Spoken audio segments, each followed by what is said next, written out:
Welcome to Friday's Financial Fitness.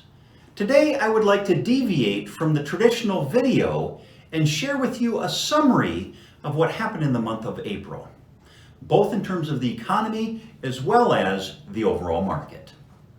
Stocks ended up rebounding sharply in the month of April, mainly fueled by a flattening pandemic curve and positive results from a clinical trial for the treatment of the coronavirus.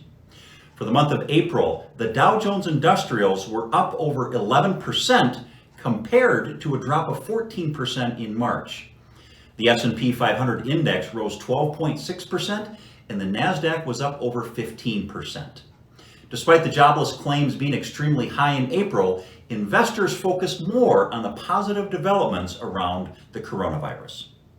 All industry sectors moved higher in April, with the largest increases coming from energy, which was up 37%, followed by healthcare up 18%, and consumer discretionary up 19.6%. The national dialogue over the coronavirus outbreak has shifted towards restarting our economy, with state and national leaders devoting more attention to plans for loosening the social distancing guidelines. There's been two key aspects that investors may be watching as they try to figure out the pace of the overall economic recovery. The first factor is the nature of the reopening. The White House has left the decision-making to the governors of each state. The reopening, timing, and process may vary from state to state depending on what the health experts' assessments of the risk profile for each state, as well as the overall voter sentiment to returning to their usual activities. The second factor is the public's confidence in resuming their pre-quarantine routines.